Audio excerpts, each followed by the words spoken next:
नमस्कार सांग माने जय जगन्नाथ। आज पुणी गोटे नुआ वीडियो को मु आपण मानक स्वागत करुच्ची।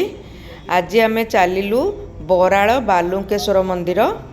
एई मंदिरटा पुरी डिस्ट्रिक्ट रे अवस्थित। आउ एटा पिपिली टोल गेट ठारू पुरी आड़ू को गला बेलू को पड़े। तो पिपिली टोल गेट ठारू 14-15 किलोमीटर गला परे पटनायिका बोली गोटे छक पड़े।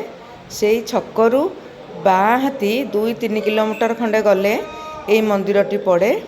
ये मंदिरटी गोटे गाँर शेष मुंडे अवस्थित। आउ देखंतु ये मंदिरटी ये होउचंती ठाकुर, ये होउची गोटे शिवंक मंदिर।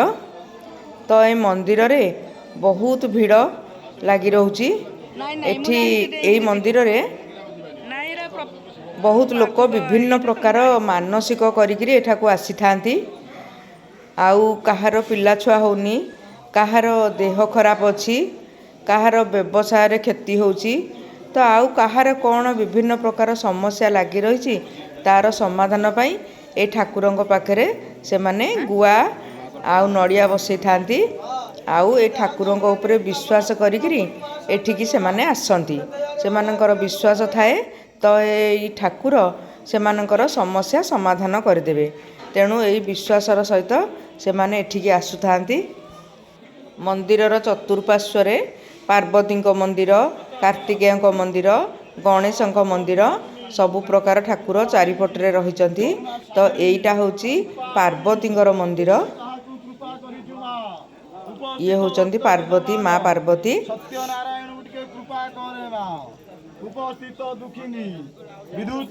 तापरे देखंतु एठी मध्य शिवंक पाखरे मानसिक करि सारिकिरी मुंडिया मारी आसी एई पार्वती को ही से माने भी दर्शन करिथांती। दीप भी जलांती एठी। तापरे देखंतु आउ अनेक लोक अछंती जे ठाकुरंक पाखरे अभिषेक भी करंती। तो भितरे तो अभिषेकटा संभव ही पारेनी। तेणु से माने मंदिर प्रांगण रे अभिषेक प्राय करूचंती। बाहरे मुरुज फुरुज देई कलश बसाई दीप घी बसाई एमाने अभिषेक को भी करूचंती। बहुत लोक अछंती से मानक रोग व्याधि एथिपाई भी एठिकी आसंती। पिलापिली न हेबा रोग व्याधि एटा होची एई ठाकुरंक पाखरे से माने सेथिपाई शरण पसी थांती।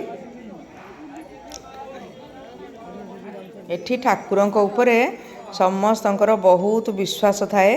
तेणु एठी बहुत जनसमागम एबे होची। तो देखंतु एठी बहुत भी अछंती पूजा पंडा भी रहिचंती। से मानकर सेवक बहुत सेवक एठी अछंती। आउ एई पाखरे जो गाँटा अछि से गाँर लोक माने ही एठाकार सेवक भाबरे नियुक्ति पाइचंती। एठी देखंतु एठी जनकर अभिषेक करा जाउची। तो ए ब्राह्मण तांकर अभिषेक करिवे। बाहरे मंदिर भितरे जेहेतु बेसी जागा नहीं तेणु मंदिर प्रांगण रे एई अभिषेक गुड़िक करा जाउची। से माने सब मानसिक करिसंती तेणु से माने अभिषेक करूचंती। आउ जो माने मानसिक करिसंती से मानकु प्रथमे से पाखरे गोटे कूଅ अछि सेठू से माने पानी आनती। पानी आनिकिरी जो मानकर रोग व्याधि थाए से मानकु देखंतु इनती जो माने भी मानसिक विभिन्न प्रकार करिसंती से मानकु एठी गाधेई दिया जाए। पानी ठाकुरंक प्रसाद एठी चिंचा जाउची। देखंतु ठाकुरंक प्रसाद पानी देइकरी से मानकु एठी गाधेई दिया जाए। तापरे जन जनकर मानसिक भी पूरण हो गले से माने 108 गरा पानी आनिकरी ठाकुरंक उपरे जलाभिषेक करंती। तो एई भितरे देखंतु ठाकुरंकर गोटे लिंग रहिछि। एई भितरे ही ठाकुरंकर जलाभिषेक करा जाउछि। देखंतु ए गरारे पानी नेइकरी कूअरु काढिकरी पानी से माने ए गरारे नेइकरी एठी ठाकुरंकु जलाभिषेक करूचंती। तो कूओटा किंतु मंदिर बाहरे रहिछि। पानी सेठू बोहिकिरी आनिकिरी एई भितरे अभिषेक करूचंती। काहार 108 गरा पानी थाए से मानकर जाचना अनुसार काहार को प्रकार किए कौन जाची थाए तांको मानसिक पूरण हेले से माने ए भलिया करंती। तो ए माने सब मानसिक देखंतु करिकिरी ए माने बसिचंती मंदिर प्रांगण रे। ठाकुरंक उपरे विश्वास एते विश्वास अच्छी बोली तो सिना एते लोक एठी होउचंती। नहले कौन विश्वास नथिले कौन एमती आउ एते लोक हुअन्ते कि आउ। तो देखंतु केते लोक एठी होउचंती। एई कूअटीरू पानी अणा जाइकिरी ଗରାରେ ପାଣି ବୋହିକିରି ଜଳ କଢ଼ା ଯାଇକିରି ଠାକୁରଙ୍କୁ ଏଠି ଅଭିଷେକ କରାଯାଉଛି।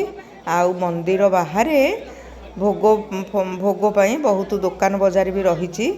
ଆଉ ଏଇ ମନ୍ଦିରଟି ଗୋଟେ ଗାଁର ମୁଣ୍ଡରେ ରହିଛି। ପ୍ରଥମେ ଗାଁ ଅତିକ୍ରମ କରିକିରି ତାପରେ ଏଇ ମନ୍ଦିର ଭିତରକୁ ଆସିବାକୁ ପଡ଼େ। ତ ମନ୍ଦିରଟି ବହୁତ ସୁନ୍ଦର ଲାଗୁଛି। ମନ ବହୁତ ଖୁସି ଲାଗିଲା ଏଇ ମନ୍ଦିରଟି ବୁଲିକିରି। ମୋତେ ବହୁତ ଭଲ ଲାଗିଲା। ତ ଆପଣମାନଙ୍କୁ ଯଦି ଏଇ ଭିଡ଼ିଓଟି ଭଲ ଲାଗିଥାଏ ତାହେଲେ ଲାଇକ୍, ସେୟାର ଆଉ ସବସ୍କ୍ରାଇବ୍ କରିଦେବେ। ରହୁଛି। ନମସ୍କାର। ଜୟ ଜଗନ୍ନାଥ।